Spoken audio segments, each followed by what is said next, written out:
Chapter 48. Reality's Irava. I'm breathing, but my soul can't breathe. I'm being crushed under the weight of soul realities that aren't my own. And in all of them, I'm dead. My soul is dead. My life is gone, unwanted. I have just enough thought to wonder if this is how the last king felt. Unable to wake, unable to scream. My ears are ringing with a roar that's not in the room. I barely feel Toravan's hands still gripping my arms. But I am the daughter of a queen, and I am the son of my own will. I can't assist with that request. I'm a weaver. I wove my reality. I know my reality, and I know myself. And Nikolai does not. I look up at Toravan through my hazing vision, and he's still straining too, under the combined attack on both of us. Less than I am now, as Nikolai's focused on me as the more immediate threat. And Toravan can feel, too, that this attack on me is meant to kill, because he's giving me some of his own will now, like I gave him mine. It's helping, but it's not enough. And it's not will he can afford to give. His eyes, flickering, in and out of clarity, are telling me to fight. And something else is welling up inside me, because I thought I gave Toravan all of who I am to fight this before. And I'd thought that would have to be enough. But it wasn't. But I didn't give him all of me. I've held back since the start. He doesn't know who I am. And that's the last thing I can give him. I know who I am. That knowledge welling up and holding back, just barely holding back, Nikolai's soul-shredding will. I want to tell Toravan I'm sorry, because he might not like this gift. But I can't face this attack on my realities as anyone but myself. I unweave my reality as Caleb and stand as a Rava. Because right now, that's more of who I am and who I need to be. And yes, my reality is both Caleb and Arava. I am both, and I weave those truths around me like a shield. I'm a princess of Galenda and a court mage candidate, and I weave that in too.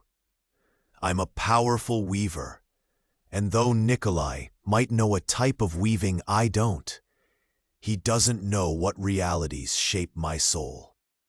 I weave my love for Toravan Braze around me. I weave his love for me.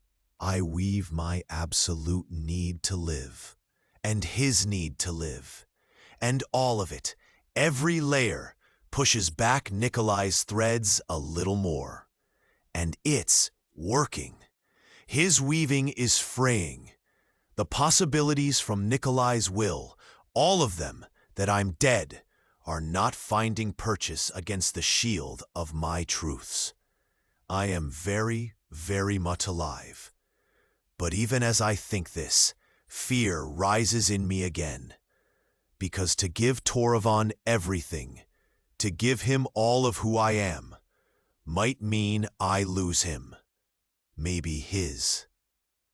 Love isn't strong enough to survive it. Maybe the shock of it will make him lose his will in this fight, and I'll still lose him. Is there any way out where I don't lose him?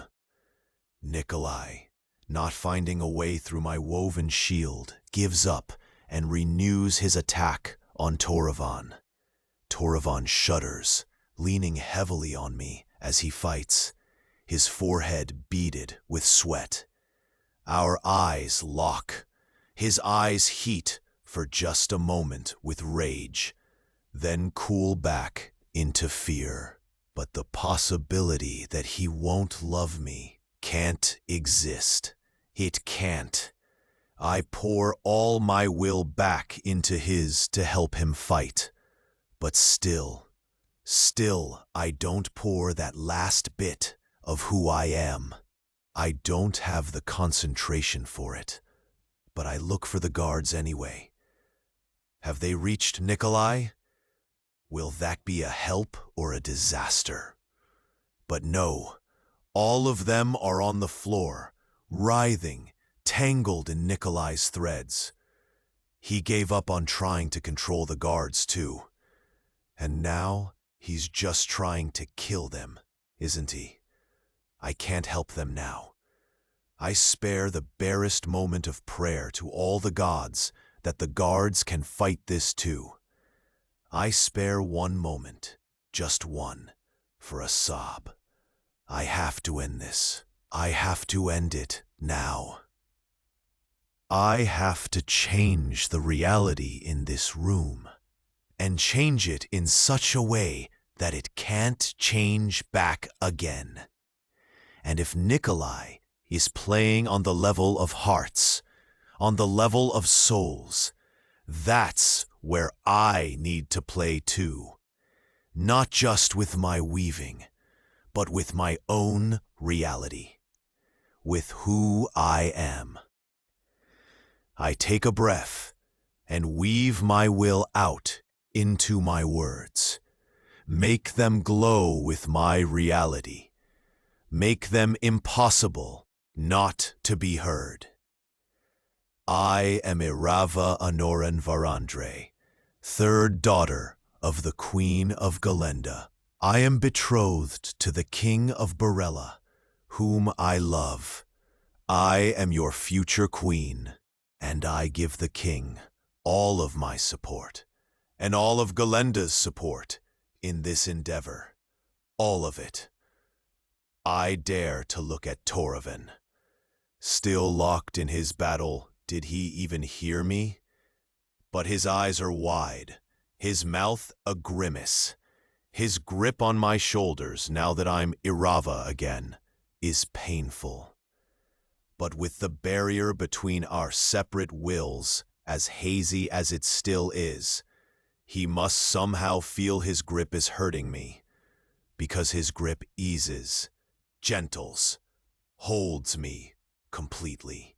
The dark threads of Nikolai's will are shredding from Toravan, whipping back with no purpose, no target they can stick to, because Toravan's focus is all entirely on me.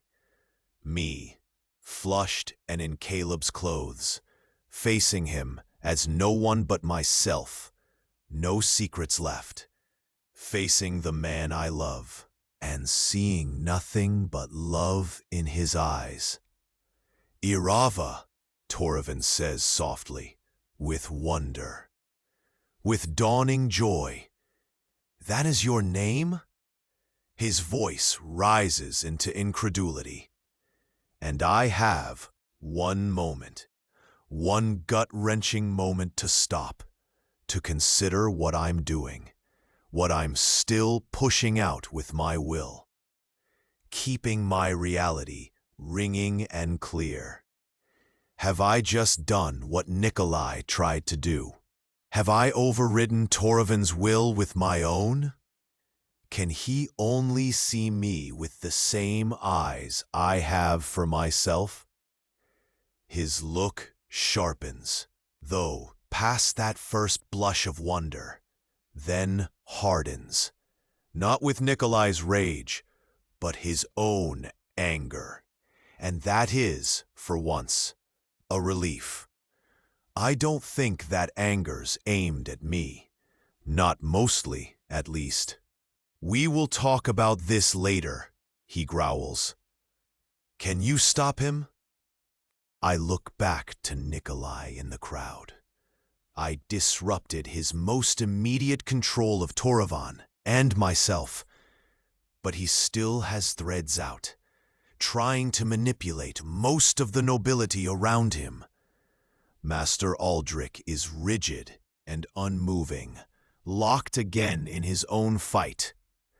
A few of the nobles are now moving toward me, as if Nikolai has enlisted his own guards. But I know from the look of panic on Nikolai's face that he knows his foothold has ended.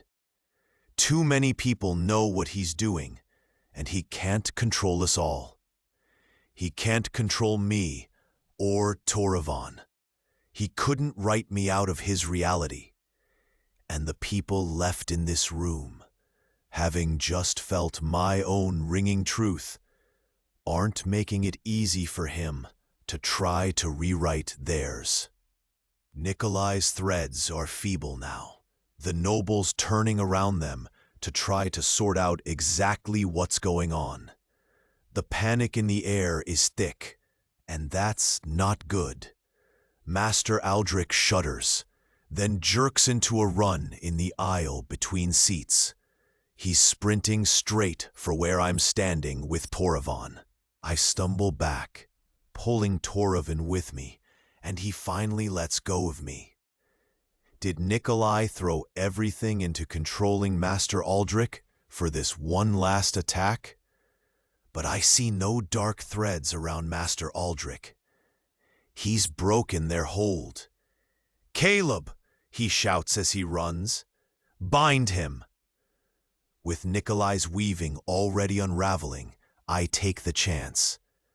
I have to. I weave a cage of hardened reality around Nikolai and draw it inward, invisible and unyielding. Nikolai sees it and stumbles back against his chair, throwing up his hands to stop it, to unmake my weaving.